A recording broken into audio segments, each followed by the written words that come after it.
Okay, just before I do start the lecture, how many people were actually here last week? Have we got quite a number of people who were here listening to Morna? Because I want to try and link back to Morna a bit last week. The other thing is that when I got home after the lecture last week, I received a message through personal messages on Facebook to the RAG site, which was a very heartfelt and rather upset message, to say that the person was expressing concerns about certain anti-trans commentary and attitudes in RAG that she felt was being expressed. So she said she'd come to a couple of RAG lectures, I don't know which other one, but last week in particular, and said that last week any trans-identified person might have felt upset.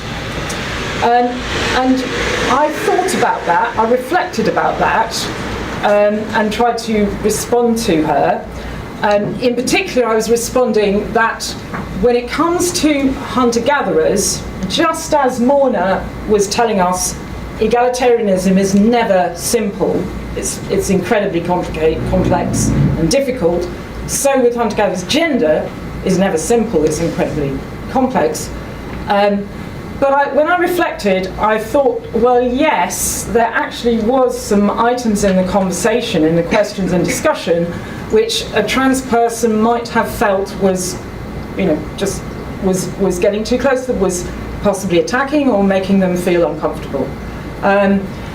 So we've just got to reflect a little bit on issues of safe space here, and I think that this may be a discussion that would be good for RAG at the AGM, which is going to happen in 4 weeks on July the 10th, and to which anybody is very, very welcome. That we should, so that the chair's responsibility is to make sure that anyone who's engaged in the discussion feels okay and protected and can lift their voice. If we think about RAG's models and evolution, the evolution of language, for instance, to a large degree, the evolution of language is the evolution of safe space, isn't it? Safe space means anybody can speak and feel that their voice will be heard with respect. Now, there are a few of us around in here. If we remember Morna last week, she was talking about the source of morality as organic, corporeal morality, that there was such intensive, that we find in a hunter-gatherer society, for instance, such intensive intersubjectivity, such a kind of feeling in the solar plexus. She was relating it to these concepts I've written up on the board, for instance, for the Jumkwasi, Akila, Bayaka, Epemedahadza, that they are concepts of transformation and change where people are sensing them in each other, with each other, and kind of going with each other. And she was contrasting that aspect of morality to a kind of hierarchical aspect of command and control, where somebody is saying at the top, you are in that box and you are in that box, and you. So you back me up, Ingrid. Hunter-gatherer peoples, they are never trying to define or say what another person is like or should be like or how they should live. Or they may have a lot of arguments. They may do Masambo and rant and say you were being stupid, you did something stupid. But they will never say you shouldn't be the way you are. Absolutely not. And hunter-gatherers have a powerful value of diversity, and that everybody in the camp has different abilities, So Morna was really contrasting those two types of morality. In fact, she contrasted one as the real source of morality to another as kind of an anti-morality, if you like. That sort of aspect of controlling and fixing things down. Now, all these concepts are about the opposite of fixity. They're taking their concepts of fluidity, change, constant transformation. So I'm kind of saying stuff which should be self-evident for us, for everybody. RAG had a really proud record all the way with issues of gay rights, from very early starts, LGBTQI plus should be second nature for RAG, actually. So we've just got to attune ourselves on that. If there is any reason why anybody would feel uncomfortable, this should be safe space for everybody, whoever it is, including unreconstructed Marxist dinosaurs like me or Robin and Chris, and for trans identity people, obviously. So having said that, I want to try and relate a bit more back to Morna, so I'm going to actually start. I want to kick off, yeah.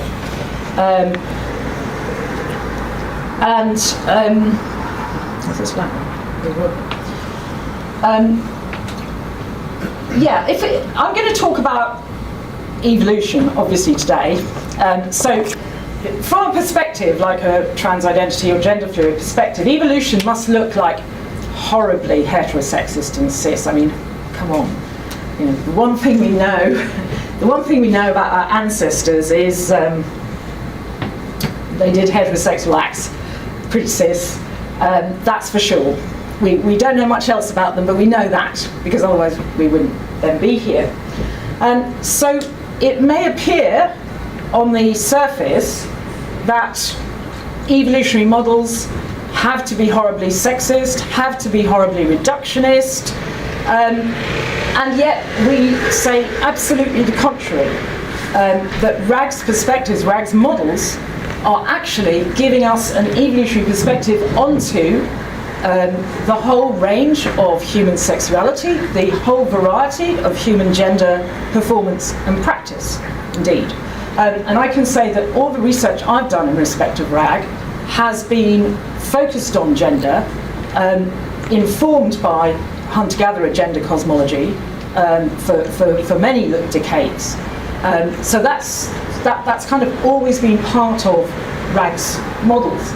And even in this picture here, we're kind of getting girls versus boys. I'll say more about this when I come to it again later. It all looks quite cis, but actually it's not, because the sexes are swapping round in their roles and in the imagination of what they are capable of and what powers they have. So this is actually extraordinarily fluid performance in this ritual being performed amongst young Hadza people.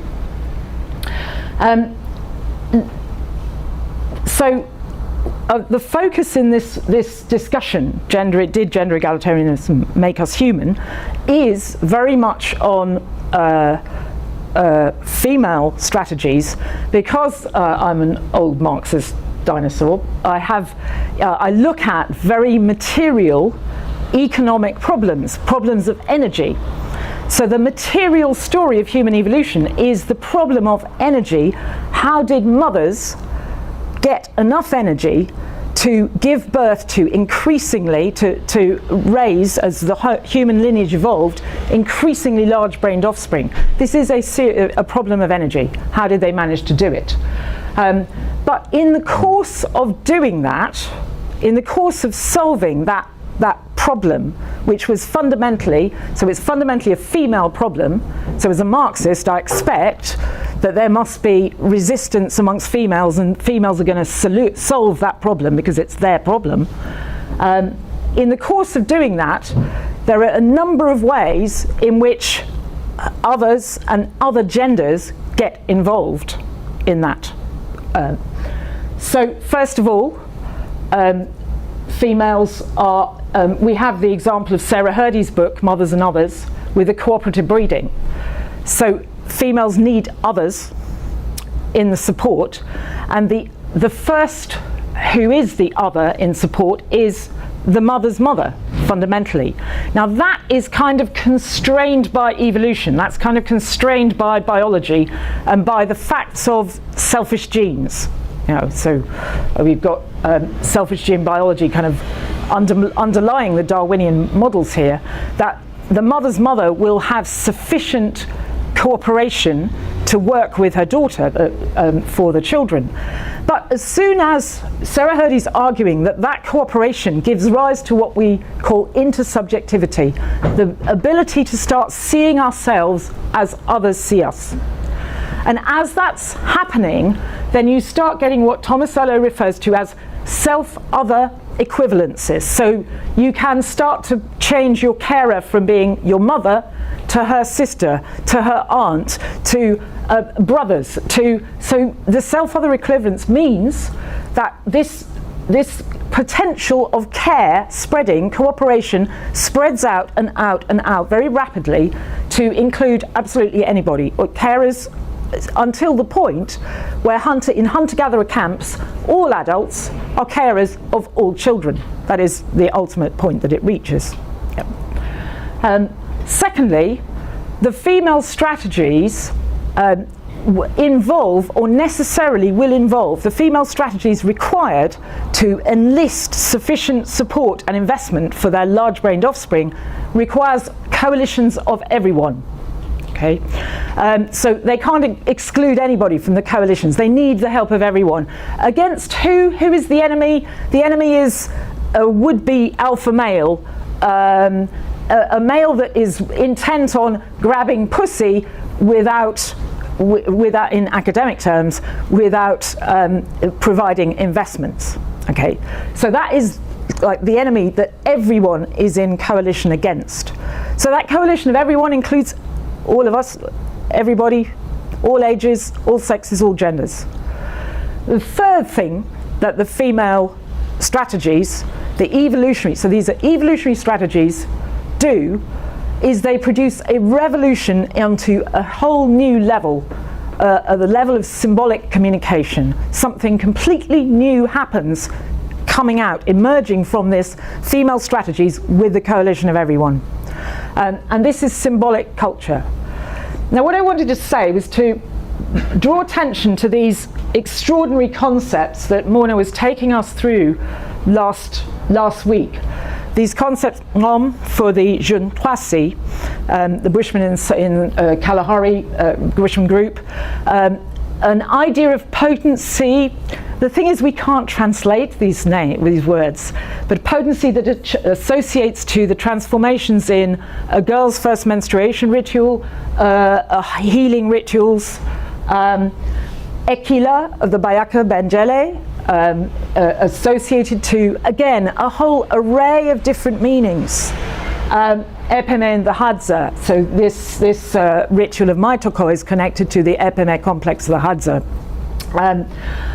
And we cannot translate these words, actually. They don't have a specific meaning.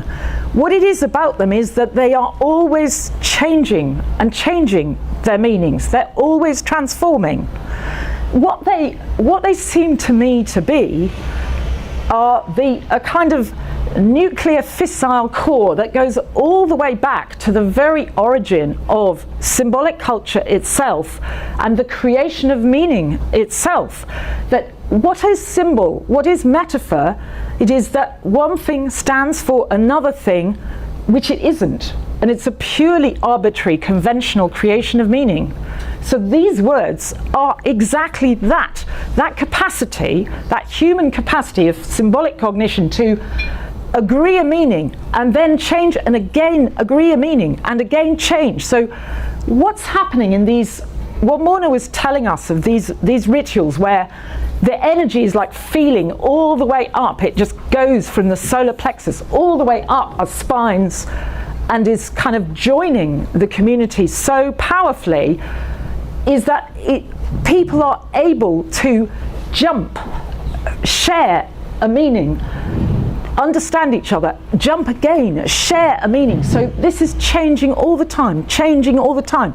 Nothing could be more demonstrating the closeness, the intimacy, the empathy, the intersubjectivity, this mutual understanding, mind reading. It's not just mind reading, it's like solar plexus reading, as Mona was describing the corporal source of morality last. So what I'm trying to say is that anyone coming from a gender fluid perspective, looking at these models of the emergence of language, the emergence of symbolism. What is symbolism? It is the overthrow of brute reality. What is gender? It is the overthrow of brute realities of sex, in my view. And these words, these concepts from African hunter-gatherer groups are right at the heart of how these things happen. How did they happen? How are they still happening? Is what I was wanting to express in relation to that very, provoked and heartfelt comment from last week by somebody who was here listening at RAG. So RAG's evolutionary models are just, I'm going to defend them completely, that they are not reductive. Even though we are dealing with hunter-gatherer lives where men and women may be doing quite different things in the sex division of labour, this is still, these are still societies that are amongst the most gender egalitarian on earth. And I'm going to talk about and defend that in this argument today. Did anybody want to make any comments regarding the last week, or what, any feelings about last week at all? So, Dominic? I agree with you. I think last week there's a lot of focus on what a wonderful thing bringing up children is for everyone. Yeah. Well, I think that could be misunderstood. Yeah. Yeah. Well, I think, that's a possibility, but I think everybody thought that was expressed with an intense positivity. I'm going to claim that the gender egalitarian, one of the indices of gender egalitarianism must be how much resources go to mothers and children, although of course child carers today do not necessarily have to be female. In hunter-gatherer camps, a large proportion of the child carers do have to be female, but of course that's not true today, for us anyway. So yeah, that's a possibility. I think there were perfectly legitimate comments in the discussion last week, like, a Marxist perspective that is saying, well, today we are getting all these issues arising for certain reasons at this point in history. That's a perfectly legitimate debate.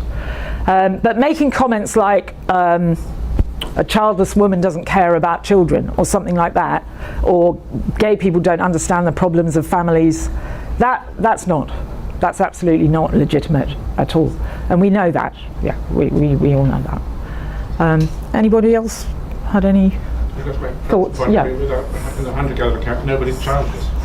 Yeah, that's what I was trying to say, that it just spreads to a point where mums and dads and stuff. It doesn't matter whether you gave birth to them or not. They're your children. Anybody and everybody will be participating in the childcare for children. That's an absolute.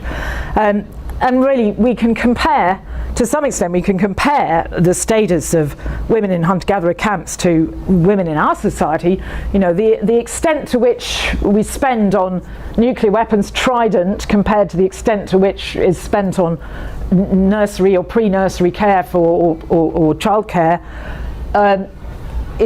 That's just an imbalance, an outrageous imbalance that those resources should be put in towards children's schooling and children's care, which of course they are in hunter-gatherer camps. Okay, that's a Mosambo.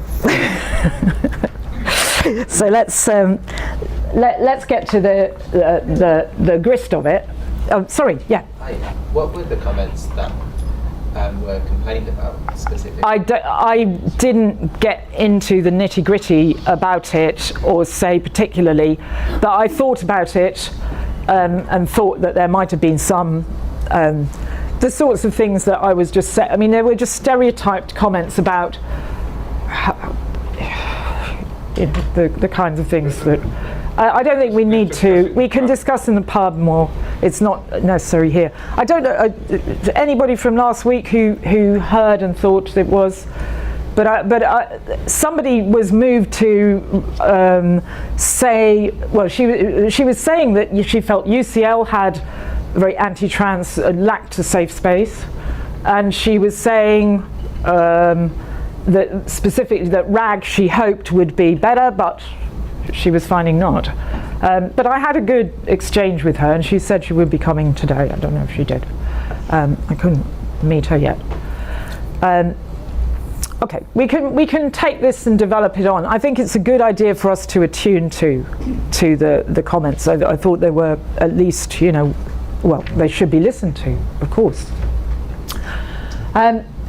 Okay, so we've heard from Chris that I actually put this lecture together for a group of students at Kent University who were interested in the RAG models, but I was also provoked to come and talk again here back in March during the Anthro strike happenings, and we actually spoke on the picket line on one occasion.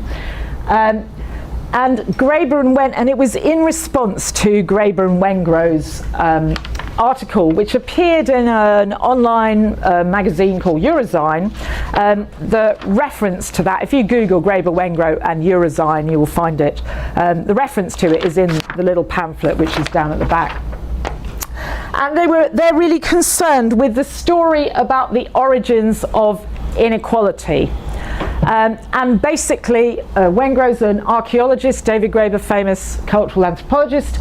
They feel that there is a huge myth out there that hunter-gatherers, supposedly we lived as happy-go-lucky egalitarian hunter-gatherers for tens of thousands of years in the early human existence, until, well, happy campers they sometimes say, but they didn't say that in this article actually, until farming came along, and lo and behold, there's all this stratification, all this inequality. It's a kind of Rousseau-esque myth about the first man who put up a fence, and this created a kind of fall from the Garden of Eden, and people became so unequal, and all the troubles, all the warfare, all the slavery, all the rape, all the mayhem happened in response as a result.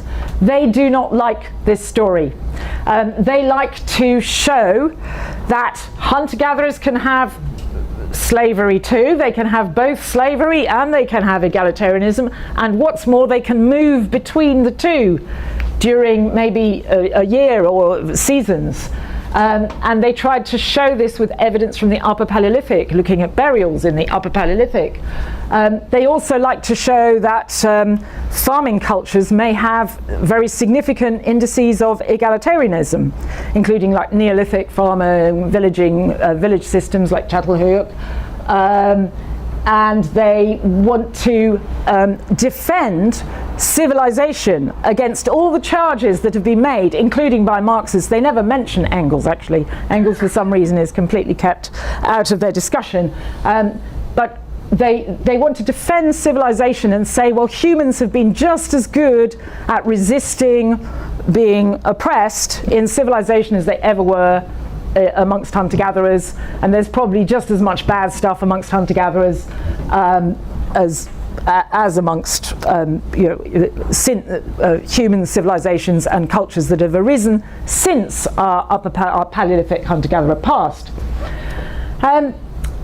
What confuses me about Graeber and Wengrow is that they keep on saying they are just talking about the last 30,000 years, the Upper Paleolithic, and they point to Upper Paleolithic hunter-gatherers as what are called complex hunter-gatherers, which implies complexity, implies political hierarchy or stratification. Now, from Morna's talk last week, already we should be querying this badly, querying this loudly.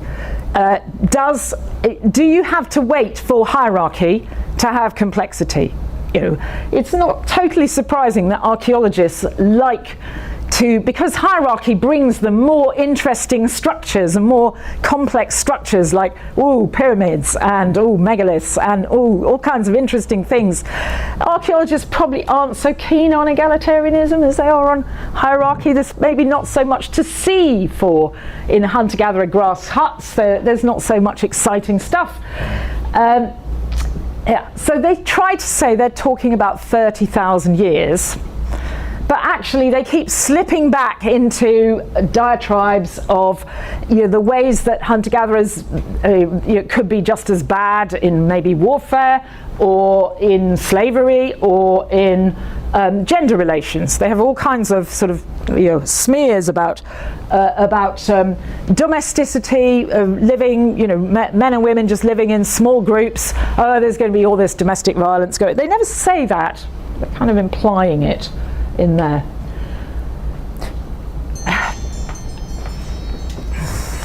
So was that the film? Oh, okay. I'll forgive you. But they really aren't talking about human origins. So if their thesis is about the Upper Paleolithic having a lot of political, what they call complexity, by which they mean variability. That means some people in the Upper Paleolithic may be hierarchical, some people may be egalitarian, and especially they have a model of people moving between the two and changing through the seasons. That's okay. And arguing that, okay, there may not, the shift from hunting, gathering to farming may have been a very creeping process. I don't mind that, that's okay, that's fine, that's almost surely to be true. That there may be a lot of resistance. People didn't just lie down and get oppressed. They didn't just accept hierarchy and tyranny. There were many, many issues of religion and politics involved. That's okay. But if they start saying they're talking about human origins, and there are places where it feels like that's what they're doing, then they really can't. They just don't have the qualifications to do it for these reasons. They are saying absolutely nothing whatsoever about evolution. They don't even discuss human evolution at all. They don't have a lot of expertise to do it either. They say almost nothing about sex or gender. And I just want to pose on, just hold on that. If you're going to discuss egalitarianism and you don't discuss sex or gender, how does that surely is a huge hole. It's just, they have only very incidental things to say regarding sex and gender and nothing that's germane to their argument. So how can you speak about inequality at all, or equality at all? I don't see. And the other thing they do is they have nothing about Africa. Everything is focused on Europe and the Upper Paleolithic or the subsequent stages of history, the periods of history. So the continent on which we evolved as modern humans and where we have been modern humans, I'm not just talking about distant hominins, I'm not just talking about hominins way back in time, I'm talking about modern humans, Homo sapiens, where we've been Homo sapiens more than twice as long as anywhere else on Earth is not mentioned or hardly mentioned, only to say something about a few modern day hunter-gatherers, and even that is extremely inaccurate discussion.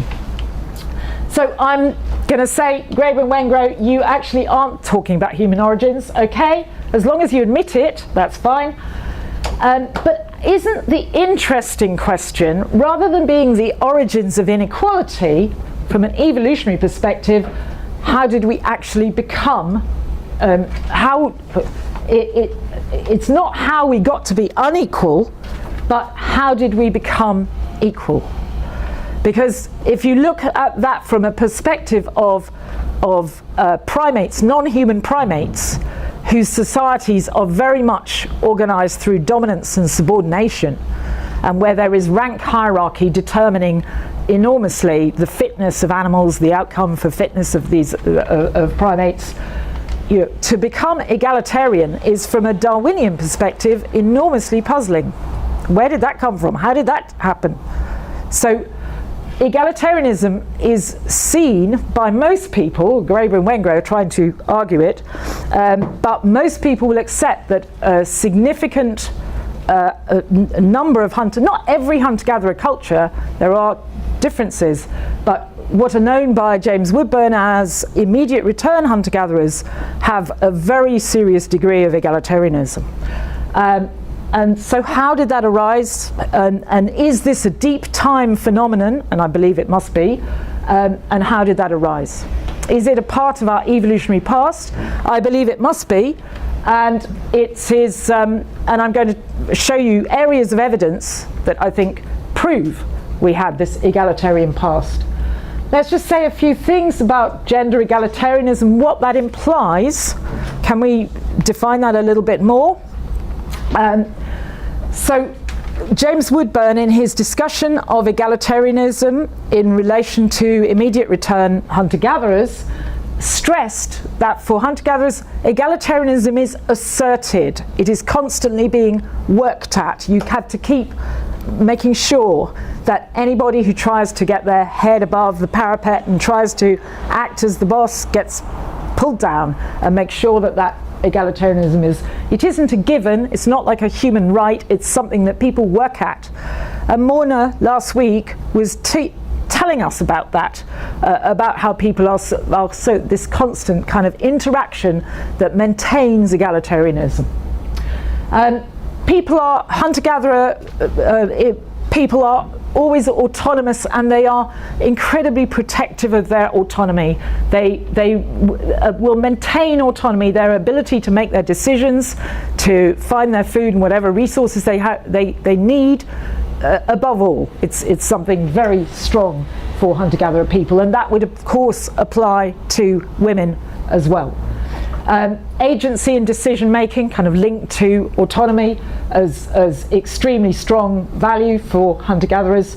Economic independence, even amongst the Hadza, for instance, where I've worked, children at even 5 or 6 years of age, by 7 years of age, they can find whatever they need. They're pretty much economically independent. If you have that, you can make what you need to live, you can find what you need to eat.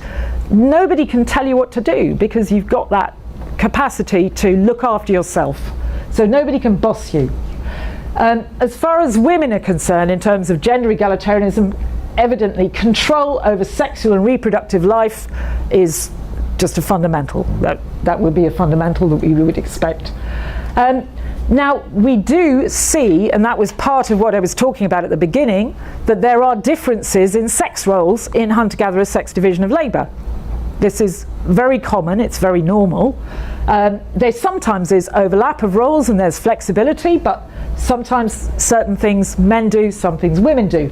But the fact of difference does not necessarily imply superiority, inferiority, or hierarchy. Not necessarily at all. And in fact, we get a lot of work being done to assert the interdependency of men doing certain things with women doing certain things, and that they really are interdependent on each other. And that is again a form of assertion of egalitarianism. And when we come to symbolic items, which is coming back to our famous concepts here, symbolic, these volatile and fluid symbolic concepts, reproductive taboos particularly.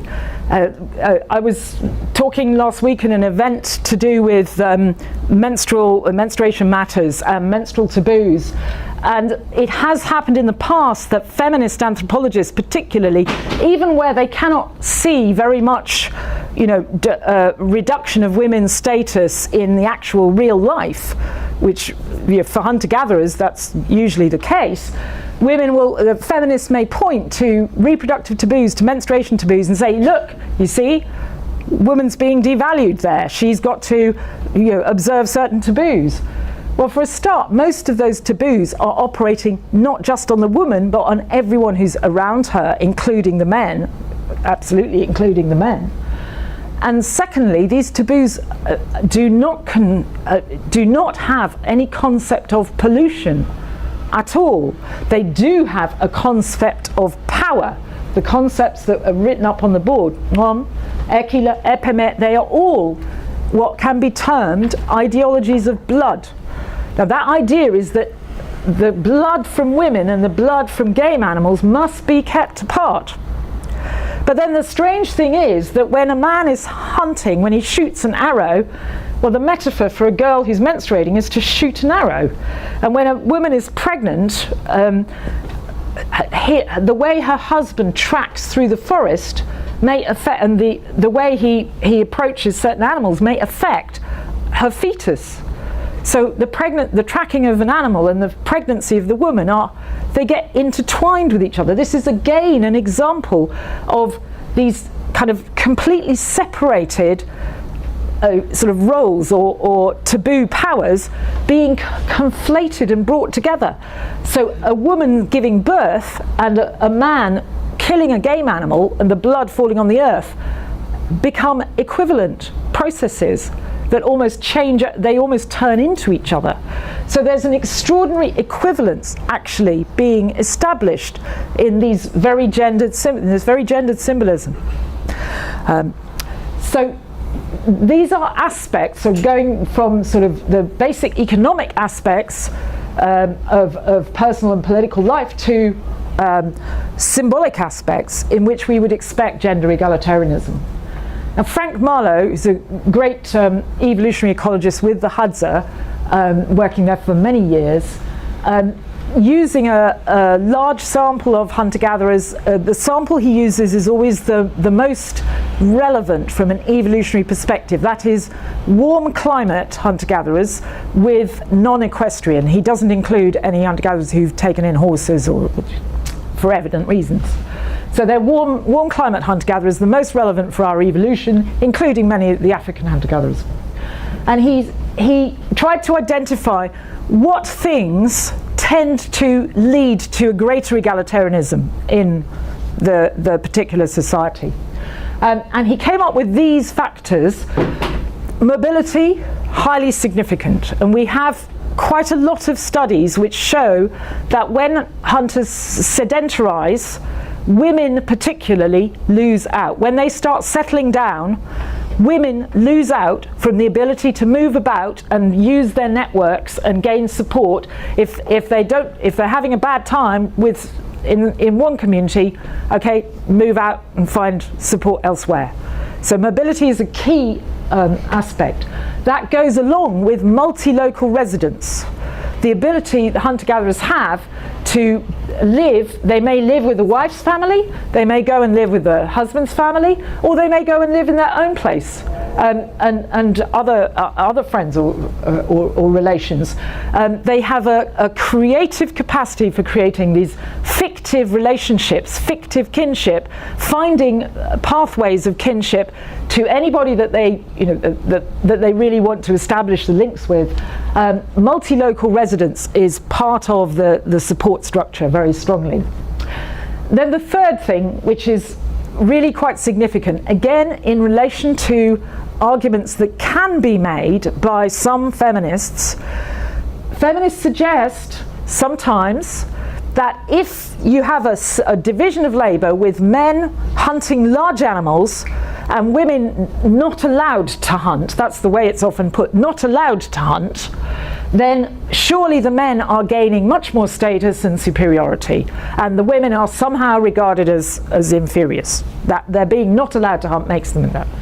Okay, well, Marlowe was actually finding that in societies where there is more hunting of large game, and that applies to African hunter-gatherers who are the par example warm climate hunters of large game, women have better status. They have greater solidarity, they have better protection, better ability to defend themselves. Central place provisioning, this what he termed instant fluid coalitions. And what the role of instant fluid coalitions is whether that's coming from children or whether that's coming from women or just whoever it might be, those coalitions ensure that somebody turns up to take hold of the food, whatever food there is around the camp, coming into the camp, somebody takes it and takes hold of it. So-called demand sharing, ability to just get control of that food. The person who's hunted the food, so we're looking at these are Kalahari hunters coming back with a fantastic Hemsbok antelope. They are not going to be able to keep hold and keep control of that. Other people will take that food away. So we do not have any such situation as men keeping a control over resources and using that to leverage and influence and control women or children at all. It just doesn't happen in this situation. The weaponry is an interesting part of it, but if you have poisoned arrows, which is characteristic for Bushmen or the Hadza or Bayaka as well, a poisoned arrow, anybody can use it to injure anybody. So this puts to injure and kill anybody. It puts people in a very, people have to be very, very careful about how they treat each other in that situation, because anybody has the capacity. Women do not normally handle poison arrows, and usually there is a strong prohibition against that, but anybody can, fundamentally. So anybody has that power. Okay, so these are the factors that seem to be contributing to egalitarianism in modern day hunter-gatherers. But what I want to look at is evolution, and where are the areas that we have evidence of egalitarian tendency in evolution, what it actually is. Oh, okay, well this will come to a natural break. Let me just give you a few points here, and then you could do your changeover. I'm going to cover, where is there evidence in human evolution, and why does that have to be gender egalitarianism? It isn't just any abstract egalitarianism, it is specifically gender egalitarianism. Okay, why don't you change over? Cool. So these are the areas of evidence I'm going to try and cover. For time, I'm going to focus mostly on the evidence in our bodies, the evidence of our bodies, our psychology, our life history. And this is, to me, just compelling, and it's unanswerable evidence. It just says we evolved as an increasingly egalitarian genus and then species. We will bring up some aspects of strategies of counter-dominance and reverse dominance in the ethnography of African hunter-gatherers. I'm focused on Africa, not very apologetically, because that is the continent on which we evolved, and a little bit on the archaeology. But because we've seen a lot of these areas, from Morna last week, from Dasha and Jerome and others in the recent past at RAG, I'm going to mainly look at that. Okay, this is it. The species biology. So, okay.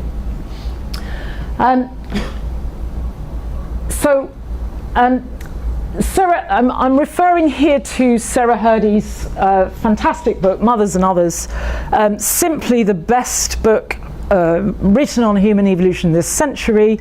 If you haven't read it and you want to know about human evolution, that is the place to go. There isn't any better. I certainly think David Graeber and David Wengrow ought to read that book. And what she does in there is really try to explain. Sarah Hrdy, we should give her background as the leading evolutionary anthropologist on the planet, who's a very Darwinian, selfish genes, sociobiologist, but also feminist. The leader of the feminist turn in sociobiology, effectively.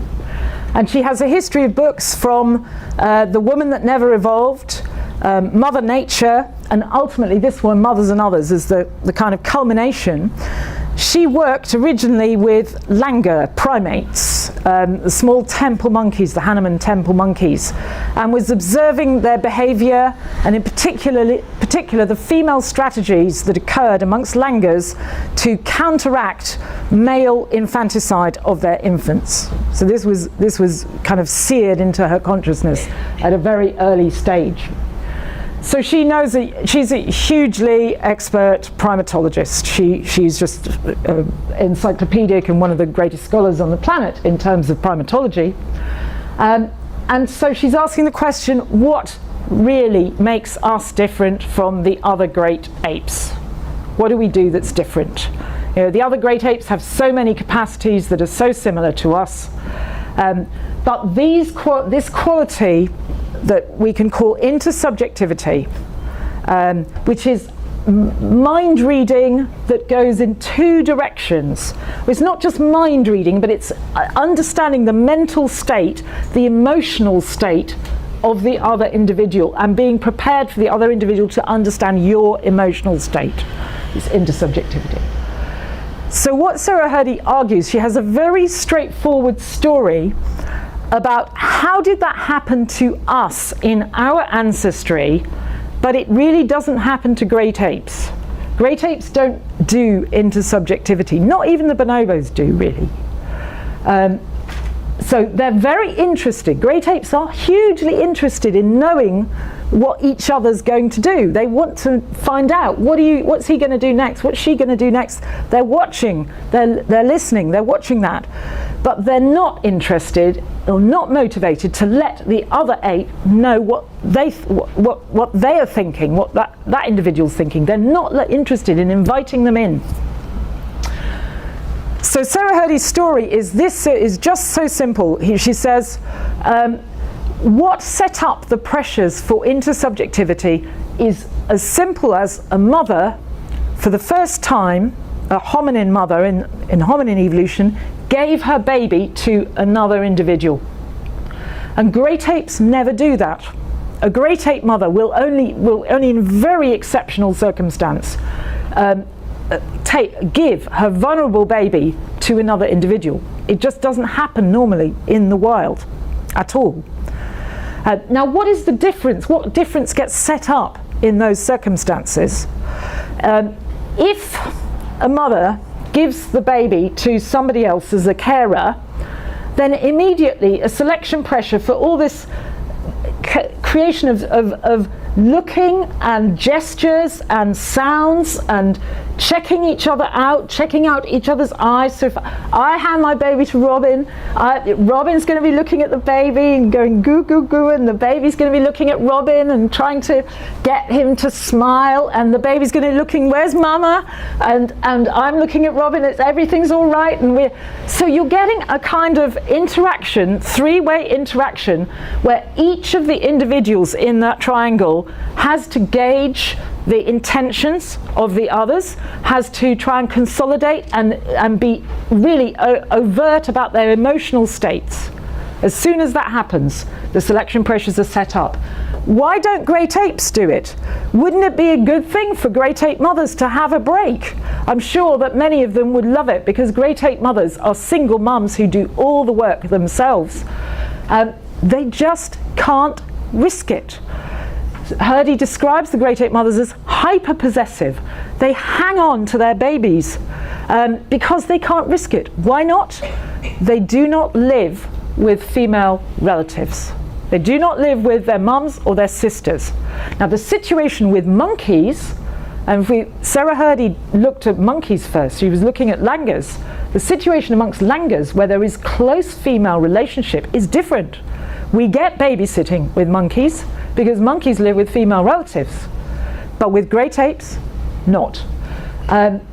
So this is telling us, if this story of the emergence of intersubjectivity, and it is really the best story going, if this story is true, it says necessarily that we in our hominin, in our evolutionary past, were living with female kin. Mothers were living where their female kin were.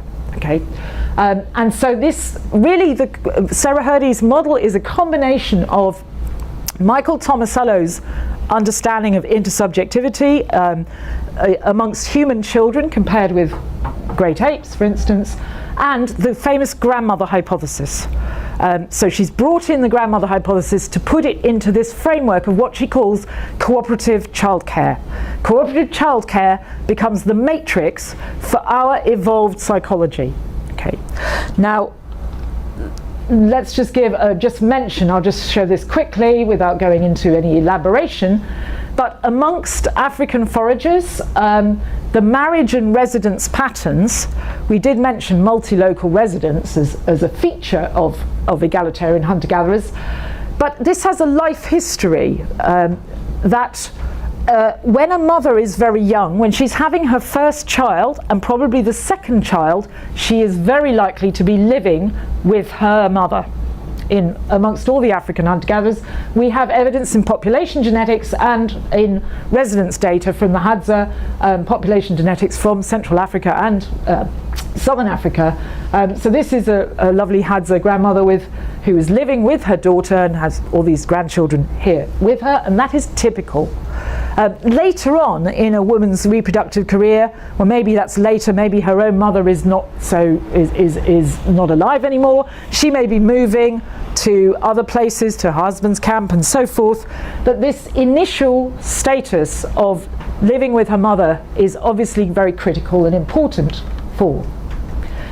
Now the mechanism, this is perhaps the stamp of egalitarianism on human bodies. The mechanism which supports intersubjectivity, which supports our ability to read the mind of another and allow that other person into our own thoughts, is the so-called a cooperative eye. Humans have eyes that are designed completely differently from every other primate species. Every other single species of primate. We're looking at a collection of young great apes. So these are young individuals with their eyes, and we can see a standard form of the eyes. Basically they are round, they're very round in shape. There is hardly any sign of a lighter part of the iris around there, a little bit of the whites there, but they're very dark and round. And with that shape, it's quite hard to tell. It's quite hard to tell what is the ape looking at. As soon as you go to this design, which belongs to all humans on the planet, but I take African default here, we have this very almond shape with the bright white sclera, with the iris very dark against that, and it just makes it so easy to look at somebody, look at something else, gesture with your eyes, show anybody that you want to show what are you interested in, what are you thinking of. Even just for primates, looking into their eyes, it's a threat to look straight in the eyes of most primates. For us, it's quite the opposite of that. It's inviting an extraordinary level of intimacy and inviting the other to sense what we're feeling. So this is an impossible thing to envisage, the evolution of this kind of eye, unless there is significant level of egalitarianism and equality and no kind of threat. You can only have this evolving where there really is safe space, where there really is safety in the types of relationships where the eye mechanism is being used, the intersubjectivity. For the apes, it isn't a surprise, and for the monkeys also, it is no surprise that they are wanting to know what the other apes are doing, but they're not allowing others to read their minds very easily, because they're living in very Machiavellian and very competitive circumstances. So this is just saying something different happened in our evolution. Something different happened for hominins that enabled those eyes to evolve. Okay, now we can start to think, what am I doing for time? We can start to think about how and when this egalitarianism changed. When did these cooperative eyes and did the egalitarianism, the intersubjectivity and the babysitting that Sarah Hurley's talking about, when was it evolving? Okay. So this sketch is coming from work done by Andy Whiten. I think actually the sketch was done by Bruce Nauft. But it's an idea, it's this kind of rough hypothetical sketch of, start over here, this is back in evolutionary time. We're looking at like the ancestor of us and great apes. So a common ancestor with the chimps and bonobos, maybe gorillas too.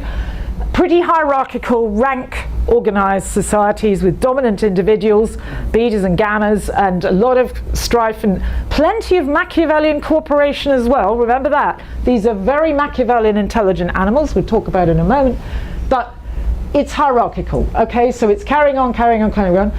Then something causes that to start changing, and it's on this slope that we can envisage intersubjectivity, babysitting, cooperative childcare, cooperative eyes beginning to emerge. So they haven't tried to put any time frame here, they're just giving it a kind of sketch and saying, well, that's happening. Now what they imagine is that this is the cause of the evolution of human hunter-gatherers. This is where human hunter-gatherers are kind of maxing out as the ultimate in egalitarianism. And what that time frame is, well, the origins of human hunter-gatherers, they're supposing maybe it's Homo sapiens. I probably agree with that, or a bit older than that. And then this bit, that's history. That is the farmers. That is the pastorate. That's history, capitalism, all that bit. So this bit is evolved psychology, is under natural selection. That is under like class society and history. Right, that's different. So this isn't changed by genes. Yeah, Arif? What are the assumptions they're making? It seems like a very sort of speculative claim. Well, Erdl and Whiten, so it's these guys' work. They are looking for universal characteristics of hunter-gatherers, and they identified what they call counter-dominance. And they particularly focused on food economics, vigilant sharing, and demand sharing. And they said, look, any hunter-gatherers you go to, you will find these counter-dominance. And they had a very good scholarly sample with a lot of literature. These are evolutionary psychologists, but they did a good job. For evolutionary psychologists, they do a good job. The more than that, they had this, you know that Andy Whiten is one of the fathers of Machiavellian intelligence theory, which is the predecessor of social brain. So they have a beautiful argument about how does egalitarianism emerge, which is a Darwinian argument. It's a very clever argument. So Machiavellian intelligence is the idea amongst apes and monkeys that in order to compete, you need to cooperate. You need to get allies, and you need to work with those allies to be able to be better at getting resources, better at getting sex, etc. So it's a really subtle idea. You compete to cooperate, you cooperate to compete. Machiavellian intelligence. Okay, so the more that you get Machiavellian intelligence, which goes with brain size, with neocortex size, okay, the more you can make alliances, which means the more Machiavellian intelligence you have, the more difficult it is for any one animal to be able to dominate. It becomes harder and harder. And then they say you get a kind of flipping point. You get a flip where it is no longer possible for one individual to dominate the others, and at that point the best strategy is just to settle for making sure you are not dominated. You just make sure nobody can put you down, they don't dominate you, so that leads to a rough and ready egalitarianism in that sense. So this is a neat argument, it's very clever. And so this is just it's a hypothetical sketch. They're just putting their theory into practice. They're taking it to the furthest extent, and it's a cool idea. Counter-dominance describes what we really know about hunter-gatherers: demand sharing, keeping an eye out in case anybody tries to hoard some supplies, laughing and mockery if anyone's above themselves, doing mosambo, doing moajo, whatever it might be. And Whiten wrapped this into what he calls deep social mind, which is really intersubjectivity in terms of Sarah Hurdy and Michael Tomasello. But he said deep social mind, he put the politics into there, and he said you have to have egalitarianism as part of it. You can't do intersubjectivity if there are differences of hierarchy and rank with people. You're not going to let them look into your eyes if that's the case. So he wrapped together as co-evolution mutual mind reading into subjectivity with egalitarianism and cultural transmission, and all of those things could work together and they depended on each other. That was his argument of deep social mind. I think it's a neat argument. And we can do better than that in deciding where does. We can do better than being vague by looking at this. And this is really the part, this is really the aspect of our anatomy which is so different from great apes. It's so hugely different from great apes in that great ape, this is looking at brain size, the brain volume. A great ape brain volume is basically down here, And all these Australopithecine, Ardipithecus, early hominin species and all their descendants, Paranthropines, even down to Homo naledi, which would be down around here, there, all of them are basically great ape brain sizes. Okay? This here is what's termed by Isler and Van Schaik the grey ceiling. Great ape mothers said they can't hand their babies to anybody because they have no female relative to trust. They have to do the entire work themselves. Males are worse than useless. They're a hindrance and a possible risk. Some of you may have seen that horrendous film or read about the incidents of the poor chimp mother who gave birth with the others in the group, and some male just swiped her baby and ate it within a few minutes. So chimpanzee mothers have to go on maternity leave to give birth so that they're not near anybody.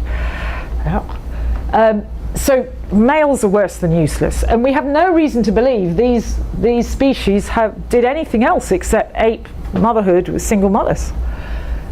Something happened 2 million years ago, just after 2 million years ago, smashing through the grey ceiling, just smashed through. In this species, which is early genus Homo, and this is large-brained, large-bodied Homo erectus, that we've got more than twice the volume of a chimpanzee brain size. Mothers had to have others. We have to have grandmothers, mothers, female kin bonds. We have to have the beginnings of cooperative eyes. We have to have, starting to be tending to be egalitarian tendency. So this slope that he has here has to go with 2 million. It has to go with Homo erectus somewhat. It's constrained by the amount of energy required to get through the grey ceiling, basically. So that carries on, and then something even more incredible happens. It's this, with 600, 700,000 years, this rise of brain size going 3 times bigger than chain volume and keeping going. It goes far, far more than that. We have come down a bit in average brain size since then, which is saying that the amount of energy available to mothers and babies here in the evolution of both ourselves and Neanderthals, that are like our shadow experiment, was phenomenal. It was so much. We can give this as an index of gender egalitarianism. There's more, the more that you put into brain size, the more that mothers are receiving in terms of energy for their offspring, the more the gender egalitarianism. It's that simple. I don't think it's measurable in that case. So I've tried to just draw against that a kind of negative correlation of dominance versus the rise in brain size. So that is positive of egalitarianism against the rise of brain size. We're going to have the slope down with Homo erectus, some stabilization, and then something much, a real change, and this maximization of egalitarianism down here at the time period that leads to modern humans. Okay. Sorry, what's the red line? What did you say? It's just tracing dominance and egalitarianism. Yep. It's in reverse. It's reversing from the brain size, because the more you have large brains for mothers and offspring, you do, the more you do. The lower goes the other way. The lower the line, the more the egalitarianism. Yeah. And the higher the line, the more the... So it's drawing that chart, but much more precisely against a brain actual fossil evidence. Time goes the other way. Time is, yeah, it's going differently. Yeah, sorry about that. But we can flip it. We're good at that. Okay, so this has to be gendered. Somehow those females are gaining so much extra energy. The best answer to where that extra energy is coming from is males are getting organized to become routine investors into these large-brained offspring, plus also cooking. Cooking technology is coming in as a regularity into there, and that would make a lot of difference as well. But you've got to have something to cook. You've got to get the males organized to get something to cook. Okay, so how do the females do that? And this is the other aspect. So far I've said cooperative eyes, the size of the brains, life history in terms of grandmothers, mothers, the life history of the menopause itself, of course, is wrapped up in that. The life history of childhood itself, stages of life history, and our non-submissive evolved psychology are all markers of our egalitarian deep time past. Okay, but this is like a killer. It's female sexual physiology is also designed, our reproductive physiology is designed to level reproductive success amongst males and to waste the time of males as much as possible, okay? So many people have seen this before, but we're now looking at it from the perspective of egalitarianism. So if we think of monkeys and apes, particularly great apes, males will have a huge difference in their likely fitness outcomes. The main import or the main outcome of rank difference amongst male apes is that some males have a lot of fitness, a lot of reproductive success, other males have very little indeed. So there's a wide range of difference. When we come to hunter-gatherers, this is actually quantifiable and measurable if we use population genetics on Y chromosomes with hunter-gatherer populations.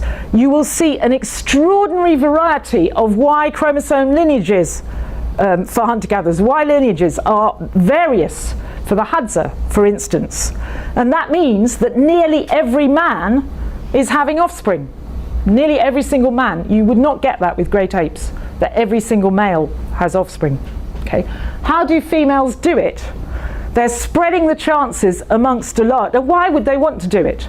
They want to do it because, is what the Bayakas say, one woman, one penis, they say, as Ingrid and Jerome taught us.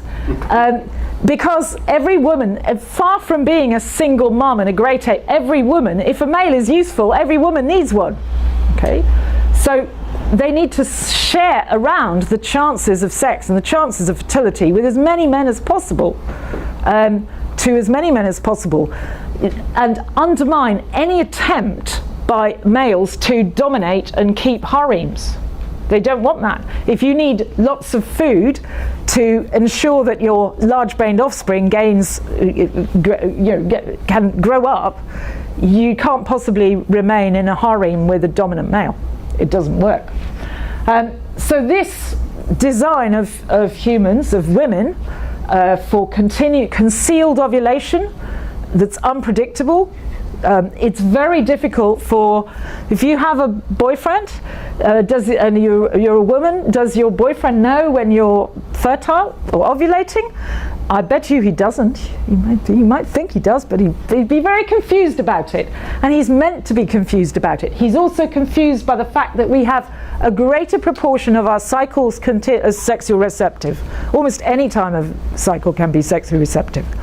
So there is very little clue for males about when is a female fertile.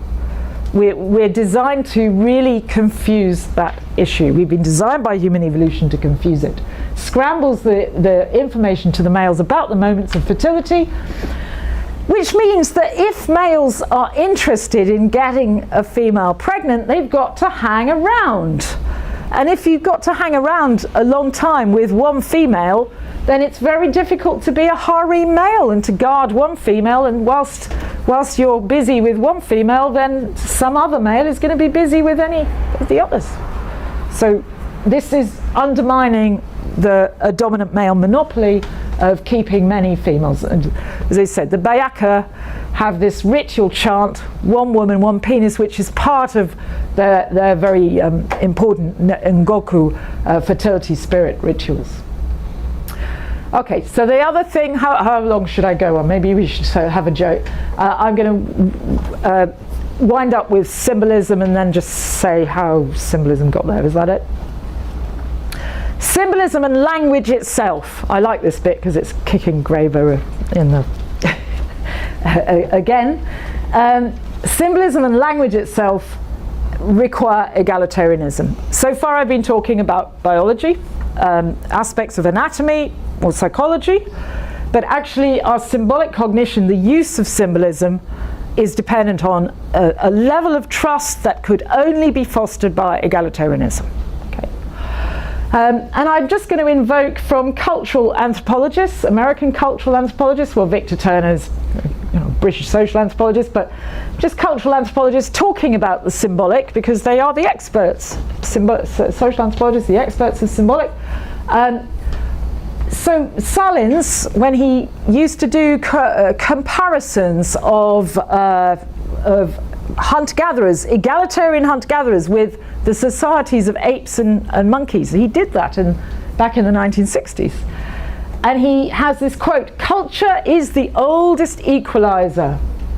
Among animals capable of symbolic communication, the weak can collectively connive to overthrow the strong," he notes.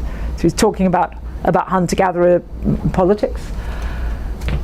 But I think it should be the other way round. It's because the weak can collectively overthrow the strong, because we have counter-dominant alliances, that we are capable of symbolic communication. That is really the way round it goes. Victor Turner's noticing the powers of the weak are always central and crucial in ritual and ceremonial sacred aspects.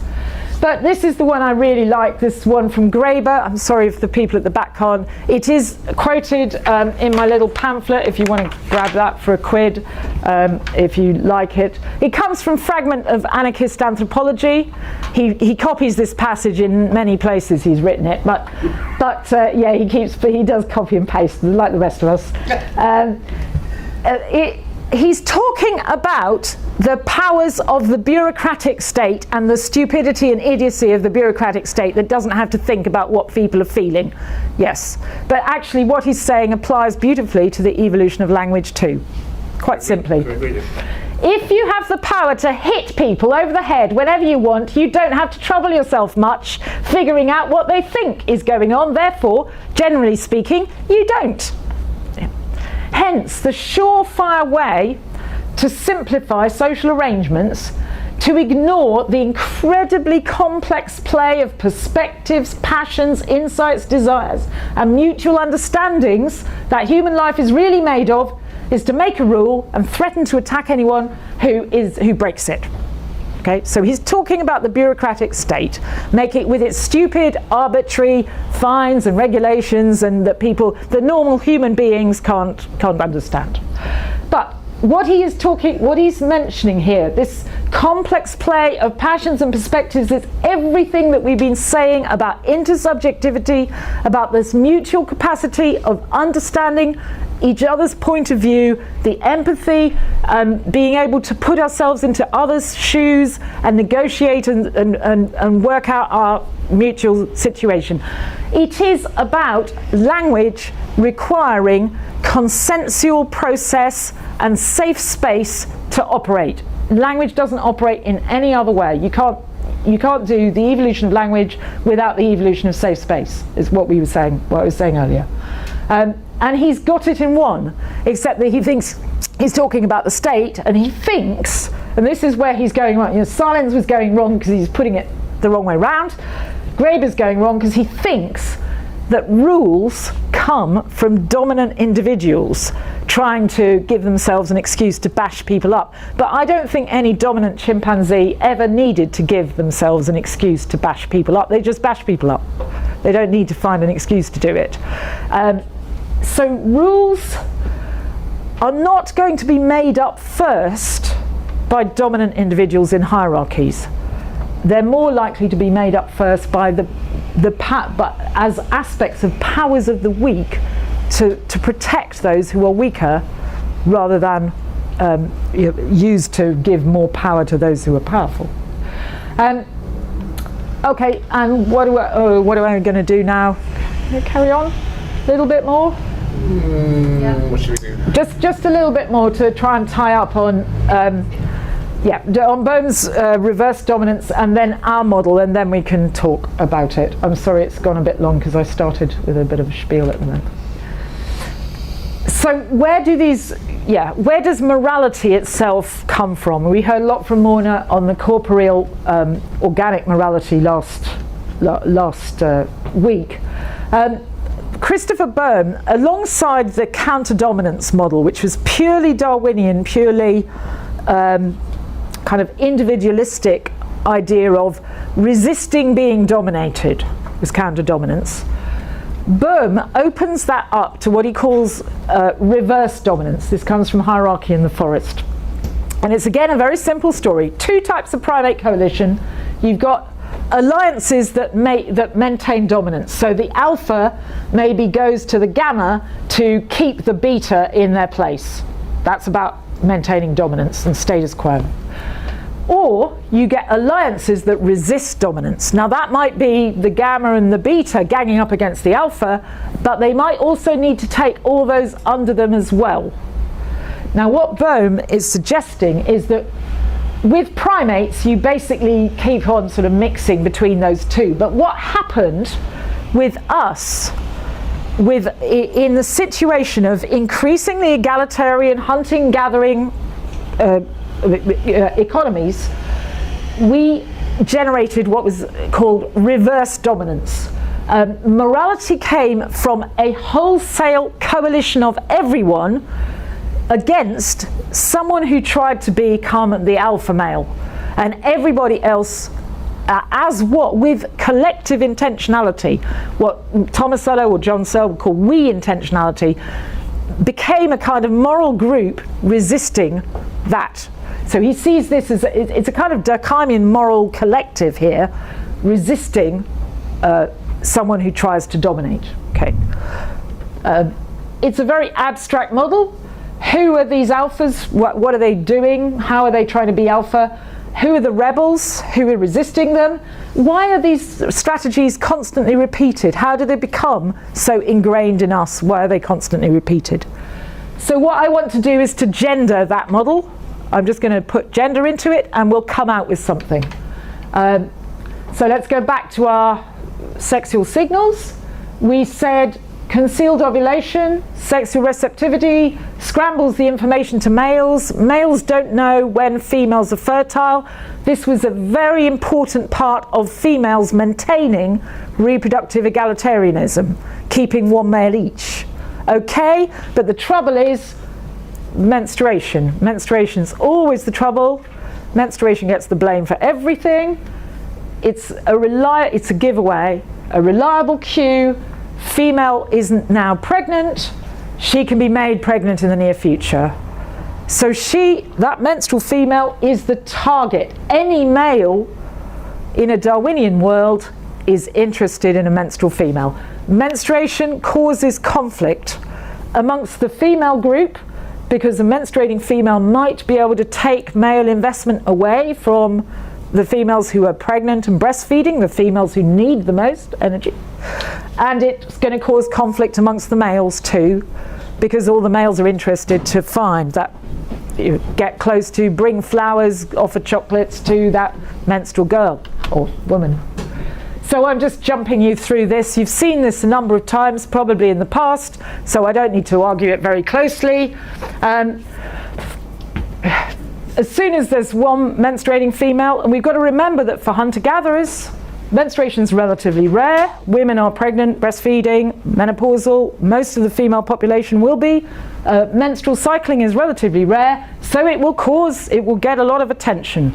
And the males are very, very interested because it means the female's fertile. These females have to solve that problem. They've got to work out what to do about it. They can try to hide it, but hiding won't work very well necessarily. Even hiding draws attention, doesn't it? So the best thing is to do that. The best thing is to join the menstruant and make a big display out of it. And that is the Himba modelling beautifully the so-called female cosmetic coalition strategy. They are demonstrating in very clear terms their unity, their solidarity. They are establishing themselves as a moral collective, as inviolable. The men must back off and be respectful. They can't just go in there and mess with them. Everything suddenly gets solved by that. The competition amongst the females is sorted out, and therefore the competition amongst the males is sorted out. To the extent that these females are solid, the males are going to be solid. Now, if any alpha male does try and charge in there and try and well, she's the one who's really menstruating, actually, the males who are willing investors are not going to be happy with that. We're going to get exactly what Christopher Burns said. We're going to get the coalition of everyone against an alpha male who tries to break that down. And in fact, the males who are willing investors, who are the ones who are going to do bride service and support the bride and bring the meat back to the coalition, they will be sexually selecting these females, because these females are eliminating alpha males from the competition, and they are settling, they are demanding a reproductive egalitarianism, fundamental reproductive egalitarianism with bride service as part of that. We've got a whole series of predictions on that which we can talk about, including the ochre, the archaeology of the ochre and so forth.